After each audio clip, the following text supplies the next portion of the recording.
Bersama saya Masrah Malak dalam rentasan berita edisi 1450. Antara paparan utama.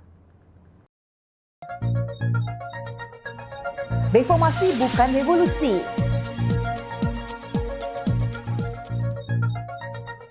Tolong jangan jadi kerengga parasit. Ekosistem dan sijil halal Malaysia kini dipersada dunia. Bela walaun lebih mudah daripada membela lembu.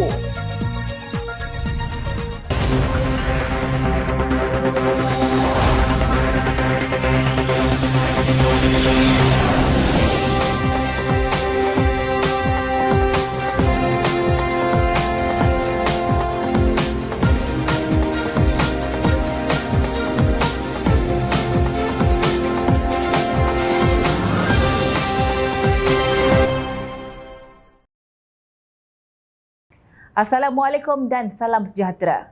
Jika kita tanya kepada sekumpulan pendemonstrasi yang berteriak reformati, reformati di Kuala Lumpur pada Sabtu 16 September lalu, apa takrif reformasi, mungkin tidak ada yang dapat menjawabnya dengan tepat termasuk pemimpin mereka. Ini amat jelas apabila timbalan Presiden PAS Datuk Seri Tuan Ibrahim Tuan Man sendiri gagal memperincikan maksud reformasi yang diperjuangkan lebih 20 tahun lalu oleh Datuk Seri Anwar Ibrahim. Malah beliau menyifatkan sebagai membuang masa dan tenaga. Tuan Ibrahim berkata reformasi yang diperjuangkan selama ini bukan reformasi kepada negara tetapi sebaliknya pembohongan oleh pemimpin yang berjanji kepada rakyat. Yakin bahawa kita perlukan satu reformasi negara kita. Tetapi kita mula melihat bukan reformasi negara yang dibawa, tapi agenda peribadi hingga membelakangkan aspek-aspek yang sepatutnya tidak dilanggar oleh pemimpin.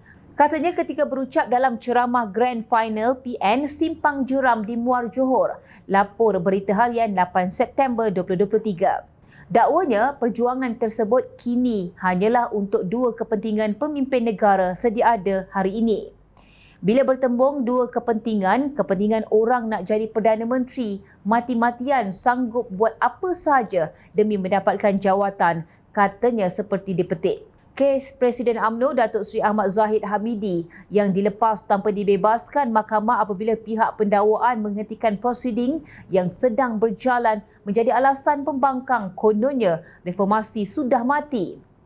Alasan yang sama dibangkitkan oleh Presiden Tindakan Parti Ikatan Demokratik Malaysia Muda, Sheikh Saddiq Syed Abdul Rahman, apabila beliau menarik sokongan kepada Kerajaan Perpaduan.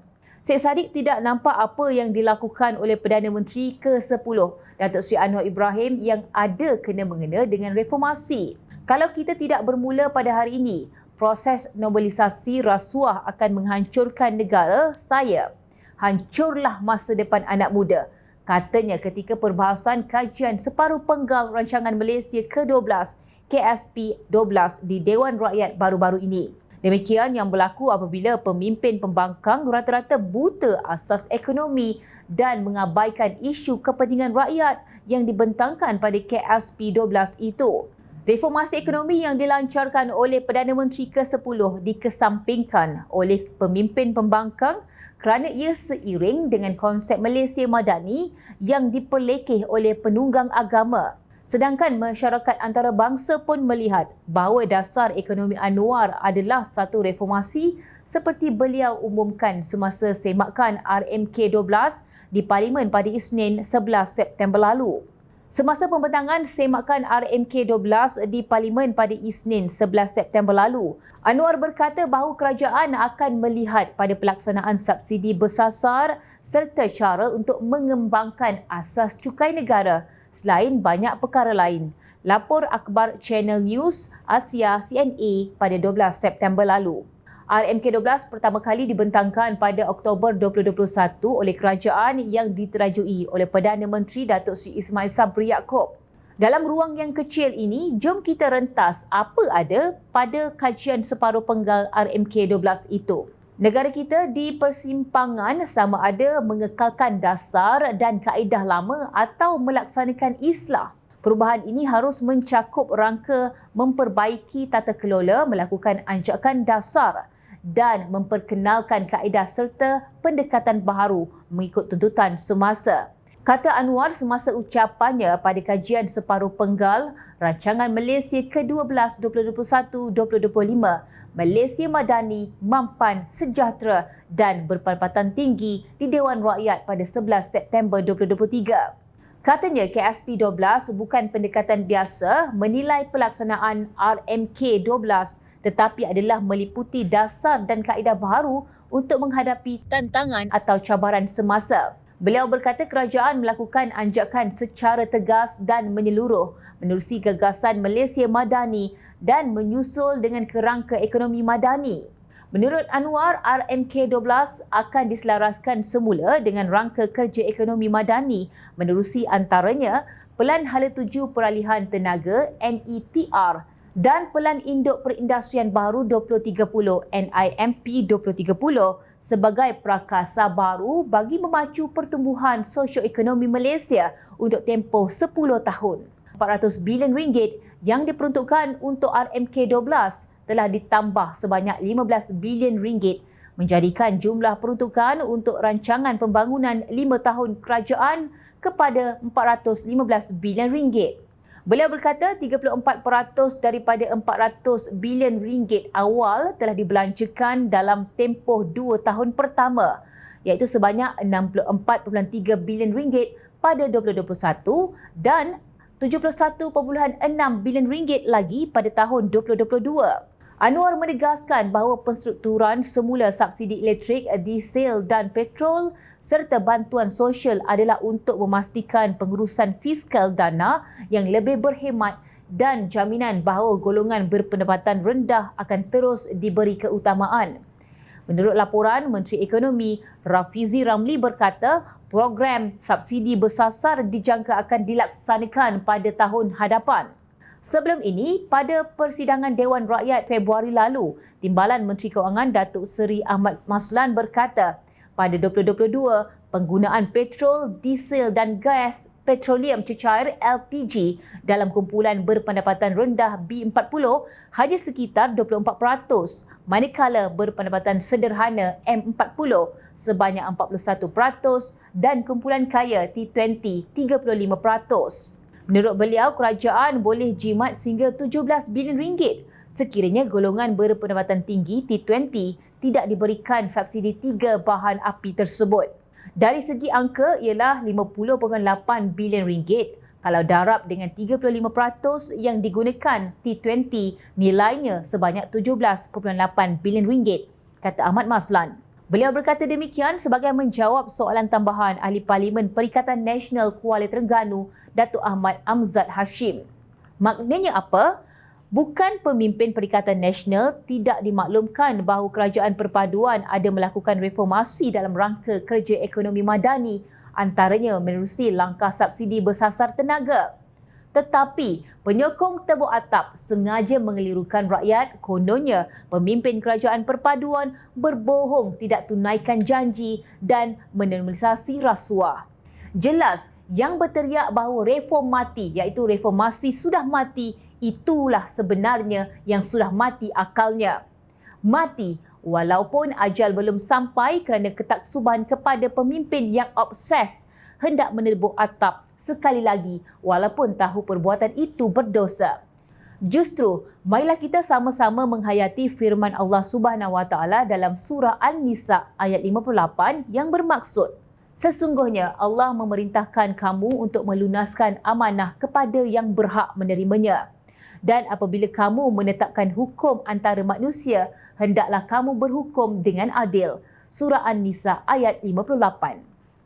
Jika akal itu tidak mati, anda tentu dapat berfikir siapa yang berbohong dan siapa yang amanah. Reformasi bukan revolusi.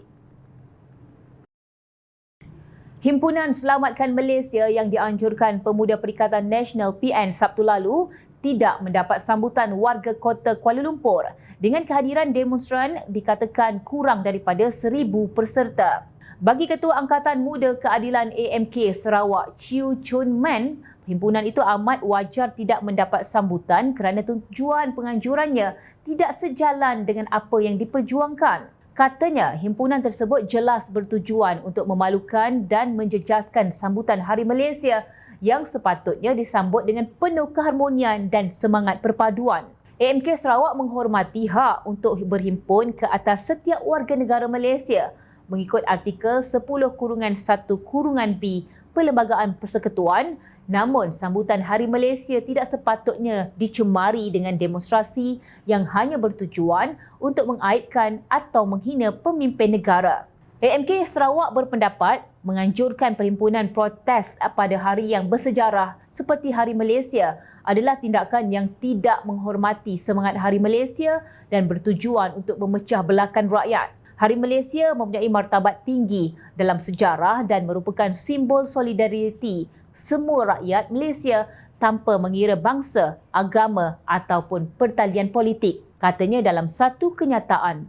Menurut beliau, rakyat Malaysia tidak kira penyokong kerajaan atau pembangkang seharusnya meraihkan pencapaian dan kemajuan negara sejak penubuhan Malaysia pada 1963, bukannya berdemonstrasi menentang kerajaan. Dengan memilih Hari Malaysia sebagai tarikh petunjuk perasaan, ia merupakan usaha menghalang menyuburkan perpaduan nasional dan hanya mempromosi kebencian dalam kalangan rakyat, terutamanya anak muda. Perlu diingat bahawa Malaysia yang menyatu pada tanggal 16 September 1963 dipertahankan sehingga ke hari ini melalui formula saling bertolak ansur dan harmoni dalam negara persekutuan.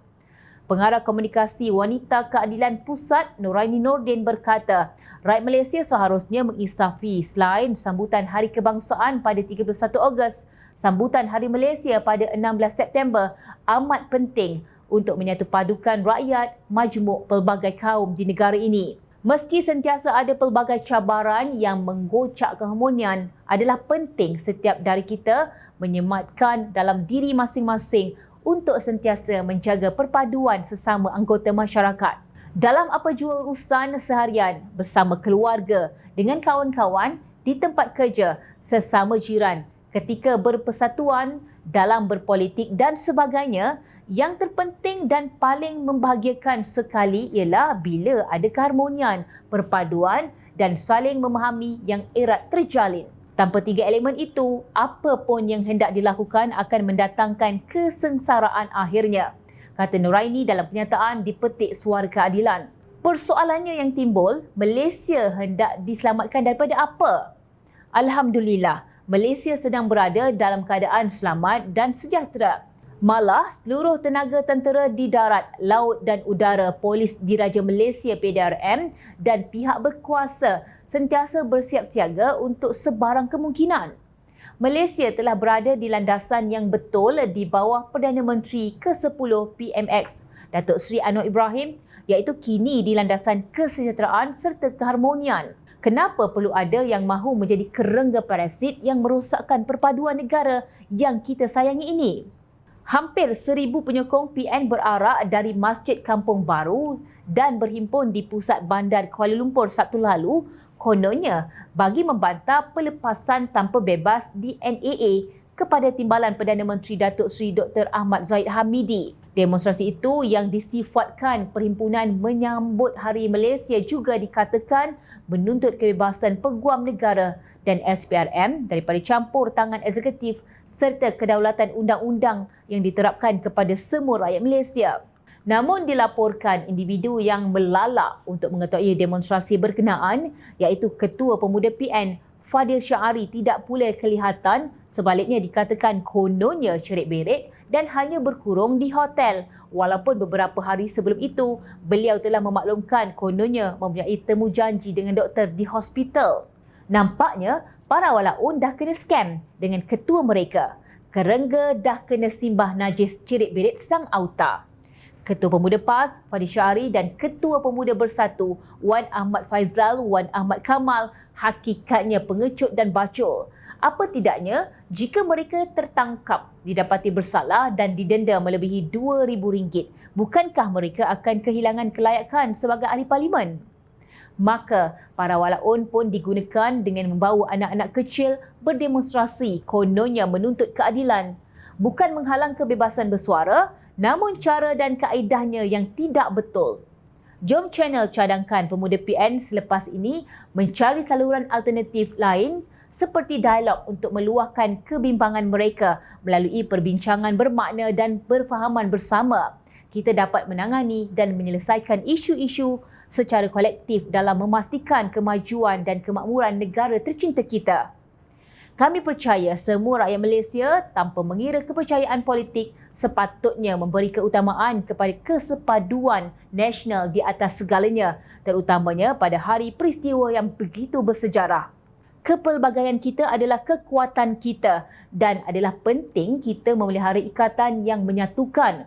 Marilah kita terus bekerja bersama untuk mencapai Malaysia yang harmoni, inklusif dan sejahtera, dan tolong jangan jadi kerengga.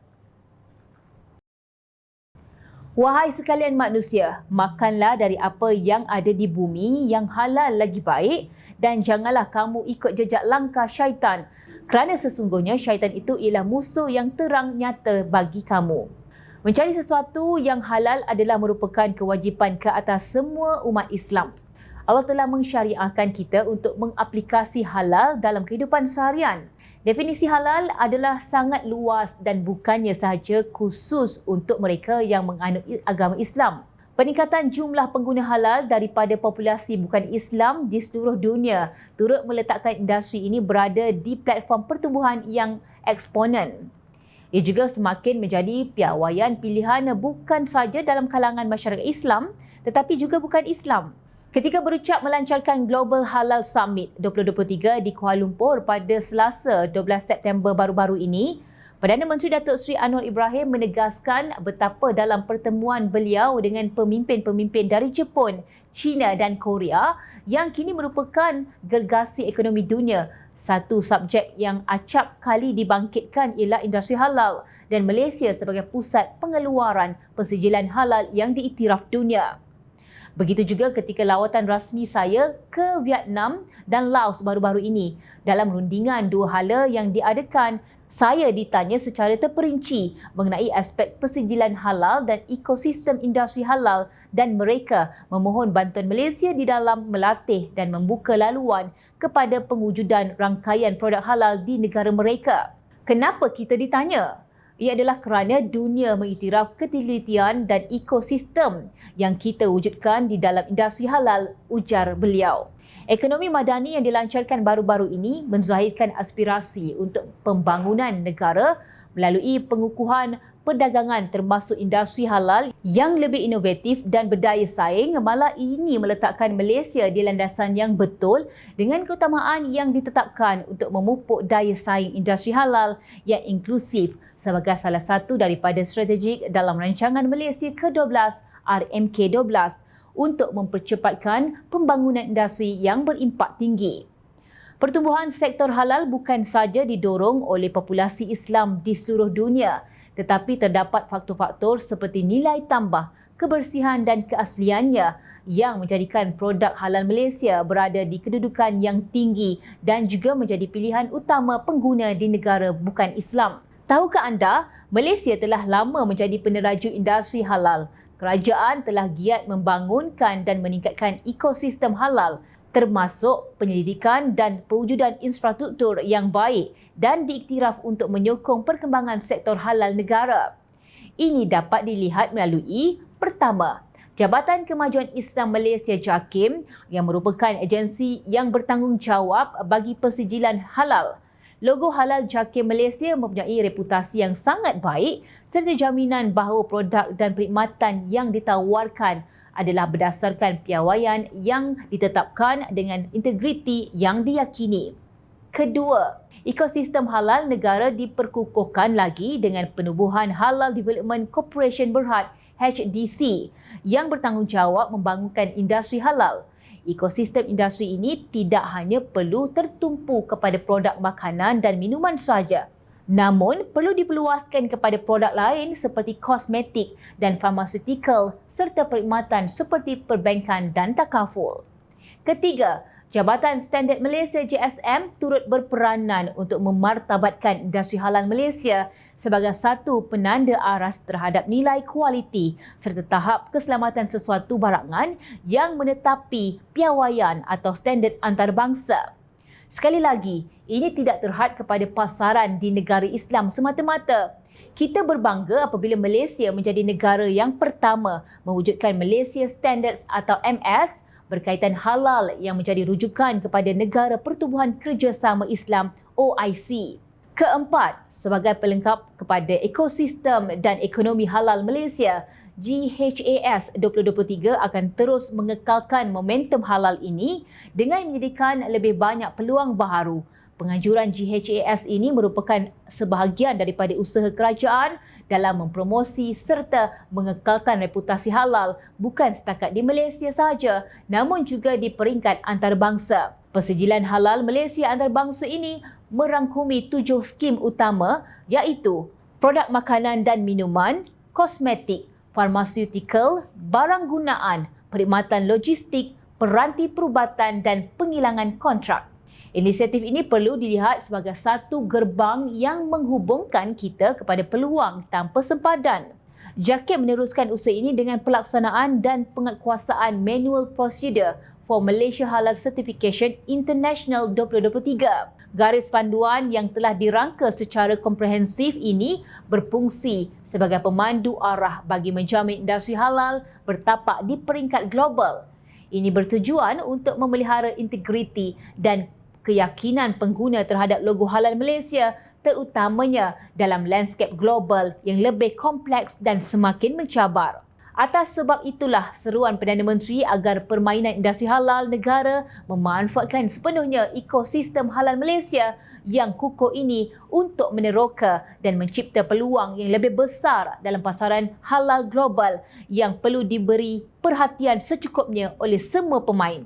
Sebagai hub halal global yang utama, ini secara tidak langsung akan membolehkan Malaysia menyumbang kepada share pasaran halal dunia yang dijangka berkembang 3.5% setiap tahun untuk mencapai jumlah sebanyak $2.4 trilion pada tahun 2024. GHAS merupakan satu platform utama pertemuan Badan Persijilan Halal seluruh dunia untuk bertukar pandangan dalam meneroka amalan terbaik, mencetuskan pencambahan idea dan berkongsi perkembangan terkini industri halal dalam memartabatkan persijilan halal sedunia. 3 hari lalu, gempar kononnya negeri Kelantan merekodkan sejarah baru apabila memiliki ladang durian Musang King terbesar di negara ini yang berkeluasan hampir 3,000 hektar di kawasan Tanah Tinggi, Lojing, Gua Musang, Kelantan. Timbalan Menteri Besar Datuk Muhammad Fazli Hassan berkata, ladang milik Sidian Plantation Sdn Bhd Sidian itu dilihat mampu membawa nama Kelantan ke pentas luar negara, terutama Asia, sebagai pengeluar utama Musang King pada masa hadapan. Menurutnya, Musang King berasal dari Kelantan dan rakyat mengenalinya sebagai Raja Kunyit. Kita rancang dengan Sindian untuk buat agro pelancongan di sini. Tempatnya sangat cantik dan mungkin satu masa nanti orang Kelantan dan rakyat Malaysia boleh datang ke sini untuk menikmati apa saja yang berasal dari durian. Durian segar, kuih-kuih diperbuat daripada durian, aiskrim durian dan minuman perisa durian. Katanya seperti di Peti Harakah Delhi. Beliau berkata demikian selepas Majlis Pengiktirafan Malaysia Book of Records kepada pihak Sindian yang dinobatkan sebagai ladang durian Musang King terbesar di Malaysia di Tanah Tinggi Lojing Khamis lalu. Namun sayang, Tanah Tinggi Lojing Gua Musang di Kelantan yang dilaporkan berjaya menanam ladang durian Musang King terbesar itu dimiliki oleh seorang tauke Cina dan bukannya rakyat tempatan atau orang Melayu. Menerusi pendedahan yang ditular di media sosial, PAS dipercayai menjual tanah seluas 2.545 ekar kepada tauke Cina dengan pajakan selama 99 tahun. Seekar tanah dijual hanya pada harga RM3,603 sahaja. Untuk rekod, ladang durian yang ditanam di Tanah Tinggi Lojing merupakan milik Sindian Plantation Sdn Bhd Sindian. Menurut pencarian di Suruhanjaya Syarikat Malaysia SSM, pengarah Sindian Plantation merupakan dua individu bernama Gan Bontian dan Chai Chun Hee. Naib Ketua Pemuda Amanah Nasional Muhammad Syamuddin Ghazali yang lebih dikenali sebagai Syam Gas menyifatkan penjualan tanah lojing kepada tauke Cina merupakan satu penipuan besar kepada rakyat Kelantan. Katanya, Ramai rakyat dan ahli perniagaan negeri itu layak diberi peluang membeli tanah tersebut. Namun, PAS yang kononnya memperjuangkan Melayu dan Islam telah menjual tanah tersebut kepada tauke Cina. Banyak lagi rakyat IC03 boleh memiliki tanah tinggi lodging dengan suhu yang sejuk seperti Cameron Highland jika ia dijual dengan harga RM3,000 seekar. Tapi sayang, PAS kata mereka perjuangkan Melayu akhirnya dapat kad tauke Cina juga. Perjuangan agenda Melayu Islam hanya slogan untuk menang pilihan raya di Kedah, Kelantan, Terengganu dan Perlis, katanya di Facebook. PAS teruk dikecam gara-gara parti itu sering memainkan naratif perkauman seolah-olah kaum Cina adalah musuh mereka. Sebaliknya, apa yang berlaku mereka berurusan dengan Cina untuk kebanyakan projek dilaksanakan kerajaan negeri. PAS juga turut dilabel hipokrit selepas pendedahan berkenaan penjualan tanah lodging tersebar di media sosial. Pada 15 September lalu, Kelantan dilapor merekodkan sejarah baru apabila memiliki ladang durian Musang King yang terbesar di negara ini yang berkeluasan hampir 3,000 hektar di kawasan tanah tinggi lodging. Ladang Sindian kini adalah ladang durian terbesar dalam negara apabila mempunyai lebih 200,000 pokok durian. Wow, hebat. Memang hebat. Lombong emas diberikan kepada bukan Melayu, lombong REE diberikan kepada bukan Melayu. Projek Jana Wibawa juga diberikan kepada bukan Melayu. Kini, ladang Musang King yang dikatakan memecah rekod juga diberikan kepada bukan Melayu. Malah tanahnya dijual hanya dengan harga RM3,603 seekar.